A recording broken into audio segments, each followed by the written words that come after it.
আল্লাহ রাসূল সাল্লাল্লাহু আলাইহি ওয়াসাল্লাম আয়াতুল কুরসি পড়ে ফু দিতেন নিজের গায়ে। সূরা ইখলাস, সূরা ফালাক, সূরা নাস তিন কুল পড়ে ফু দিতেন। সূরা ফাতিহা পড়ে ফু দিতেন। এগুলো পড়ে হাত দুটো মিলাবেন, হাতে ফু দিয়ে মাথা থেকে পা পর্যন্ত মাসে করবেন। It's a protection from your Lord. জিন ভূতের আসর, ব্ল্যাক ম্যাজিক, জাদু টোনা, বান মারা, জাদু ঝাড়ু যাই হোক, তো এগুলো কিন্তু মারে, বান মারে, জাদু টোনা করে, ব্ল্যাক ম্যাজিক করে। এগুলো থেকে আমাদের সোনামণিদেরকে আমরা প্রোটেকশন করাবো কিভাবে? ওদেরকে শিখাই দিব। সূরা ফাতিহা পড়ে, আয়াতুল কুরসি পড়ে, তিন কুল পড়ে তুমি হাতের মধ্যে ফু দিবা। ফু দিয়ে মাথা থেকে পা পর্যন্ত তুমি নিজেই মাসে করবা। তোমাকে প্রোটেকশন দিবে কে? আল্লাহ রাসূল সাল্লাল্লাহু আলাইহি ওয়াসাল্লাম বলেছেন, মান ক্বারাআ আয়াতাল কুরসি দুবুরা কুল্লি সালাতিন মাকতুবাতিন লাম ইয়ামনা'হু মিন দুখুলিল জান্নাতি ইল্লাল মাউত। প্রত্যেক ফরজ সালাতের পরে যে ব্যক্তি আয়াতুল কুরসি তেলাওয়াত করবে, তার জান্নাতে যাওয়ার ক্ষেত্রে আর কোনো ব্লক বা বাধা নাই, একটা জিনিস ছাড়া, সেটা হচ্ছে মরণ, মৃত্যু। লোকটা মরে না তাই জান্নাতে যায় না, মরলেই জান্নাতি। এজন্য আজকে থেকে সূরা ফাতিহা বেশি বেশি পড়বেন তো। সাইয়েদনা আবু সাঈদ আল খুদরি রাদিয়াল্লাহু তাআলা আনহু বর্ণনা করেন, আমরা একবার মরুভূমিতে সফর করছিলাম। হঠাৎ দেখলাম মানুষের জটলা ডিঙ্গিয়ে ভেতরে যেয়ে দেখি এক লোক শুয়ে আছে, আর অন্য লোকেরা মন্ত্র পড়ে ফু দিচ্ছে। উল্টা পাল্টা মন্ত্র পড়ে ফু দেয় না, সুমন্তর সু, কালিকুত্তার গু। আমরা ছোটবেলায় শুনতাম বাচ্চারা এরকম সুমন্তর সুমন্তর সুমন্তর সু, কালিকুত্তার। এগুলো পড়ে ওরা মন্ত্র পড়তো। তো উনি যে দেখলেন কি কি মন্ত্র পড়ে এই লোককে ফু দিচ্ছে, উনি বললেন কি হয়েছে? সবাই বলল, আমাদের নেতা সাইয়্যিদুল হাই, হাইমানি গোত্র, এই গোত্রের নেতা সাপ কামড় দিয়েছে, বিষে এমন নীলাভ হয়েছে দেহ, মনে হয় মারা যাবে। কি করা যাবে? তোমরা কি কোনো রুকিয়া ঝাড়ফুঁক জানো? উনি বললেন জানি। তাহলে আসো একটু ঝাড়ফুঁক করো। উনি বলল শর্ত আছে, আমাদেরকে ছাগল দিতে হবে, এক পাল ছাগল। আরেক বর্ণনায় এসেছে 30টারও অধিক ছাগল। সবাই বলল, আমাদের নেতা, এর যদি কিছু হয়ে যায় আমরা নেতৃত্ব শূন্য হয়ে যাব, ছাগল লাগুক আর ওট লাগুক, তুমি আসো। বাড়ি বাড়ি যে ছাগল এনে, ছাগল রেডি। সাইয়েদনা আবু সাঈদ আল খুদরি রাদিয়াল্লাহু তাআলা আনহু পড়তে আরম্ভ করলেন, আলহামদুলিল্লাহি রাব্বিল আলামিন আর রহমানির রহিম মালিকি ইয়াউমিদ্দিন ইয়্যাকা না'বুদু ওয়া ইয়্যাকা নাস্তাঈন اهدنا الصراط المستقيم صراط الذين أنعمت عليهم غير المغضوب عليهم ولا الضالين। পড়েন আমিন। উনি এটা পড়ে ফু দিলেন। ফু দিতে দেরি, মুহূর্তের মধ্যে সোয়া লোকটা বসে গিয়েছে। আবার ফু দিছে, এবার দাঁড়ায় গেছে। আরেকবার ফু দিছে, হাঁটতে শুরু করছে, একেবারে সুস্থ। সবাই তো অবাক, টাসকি খেয়ে গেছে। আবু সাঈদ আল খুদরি রাদিয়াল্লাহু আনহু বলে, টাসকি পরে খাও, আগে ছাগল দাও। কারণ ছাগল দেওয়ার কন্ডিশন ছিল না, ওরা ছাগল নিয়ে আসছে।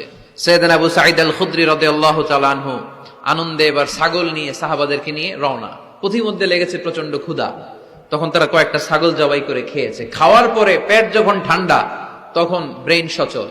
উনি চিন্তা করতে আরম্ভ করলেন, হায় রে, কোরআন দিয়া ঝাড়ফুঁক করে যে ছাগল নিয়ে আসলাম, ওটা যে খাইলাম, এই ছাগল নেওয়া জায়েজ হয়েছে কিনা এই মাসালা তো নবীরে জিজ্ঞেস করি নাই, কিন্তু ছাগল তো অলরেডি পেটে যায় হজম। কি করা? মদিনাতে যে জিজ্ঞেস করবো। মদিনায় যেই আল্লাহ রাসূল সাল্লাল্লাহু আলাইহি ওয়াসাল্লামের দরবারে যে জিজ্ঞেস করলেন, ইয়া রাসূলুল্লাহ, এমন এমন ঘটনা, ঝাড়ফুঁক করে আমরা ছাগল এনেছি, এটা কি জায়েজ হয়েছে? আল্লাহ রাসূল সাল্লাল্লাহু আলাইহি ওয়াসাল্লাম বলে, জায়েজ হয়েছে মানে অবশ্যই জায়েজ হয়েছে। কোরআনের দাম বাড়ায় দিয়ে আসছো মিয়া, ছাগল কিছু থাকলে আমার ঘরেও পাঠায়। সুবহানাল্লাহ পড়তে পারলেন না?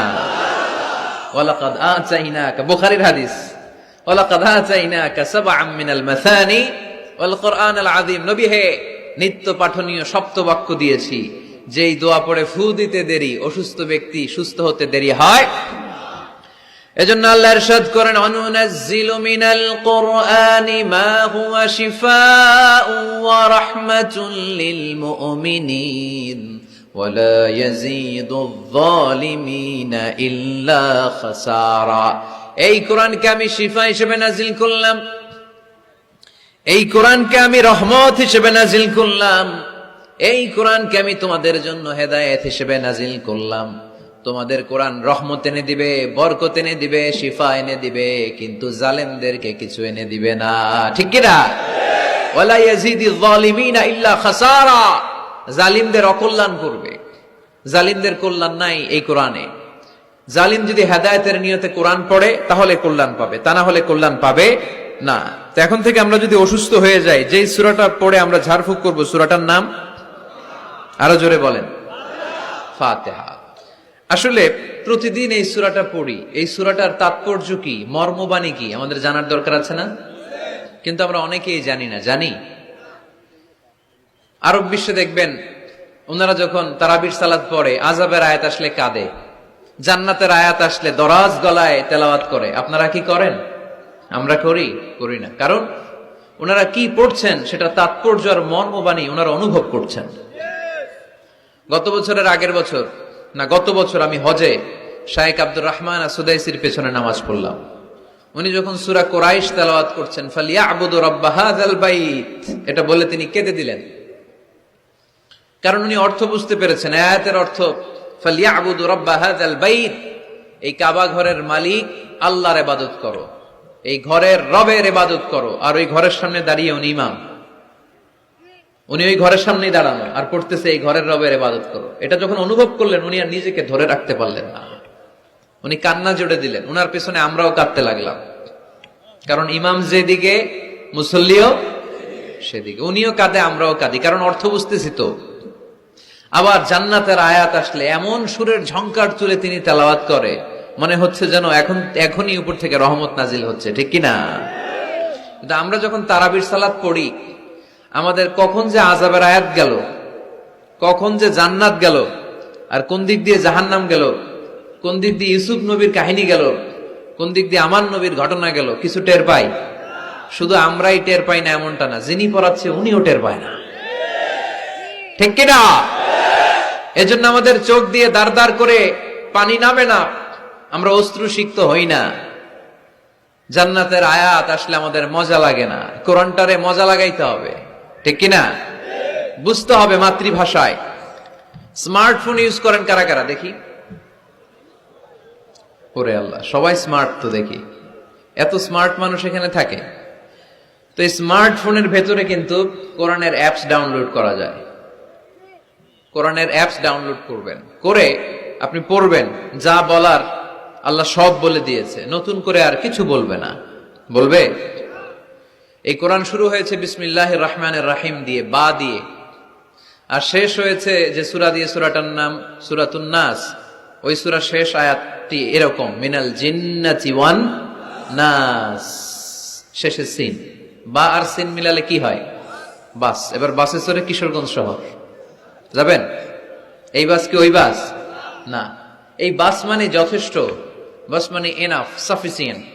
মাঝে মাঝে এরকম হয়, আমরা খাচ্ছি, আমাদের পাতে খাইতে পারি না, আরো তুলে দেয়, কারণ হুজুর একদিন পাইছে, খাওয়াই আজকে মাইরা ফেলবে। তো আমরা বলি বাস বাস, আর লাগবে না ভাই, আর পারছি না, বাস মানে যথেষ্ট আমার জন্য। তো আল্লাহ বুঝাতে চাইলেন 30 পারায় যা দিয়ে দিছি হেদায়েতের জন্য, বাস যথেষ্ট, নতুন করে কোনো কথার দরকার নাই। চিল্লায় বলেন ঠিক কিনা? It's a problem solving methodology, it's not a problem creating methodology. কোরআন কখনো প্যাচ লাগায় না, প্যাচ খোলে। এই যে সুতা দিয়ে বাঁধতে গেলে অনেক সময় প্যাচ লেগে যায় না, এটা কি বলেন আপনারা? গিট্টু। এই কোরআন কি গিট্টু লাগায় নাকি গিট্টু খোলে? সমস্যা তৈরি করে না সমাধান এনে দেয়?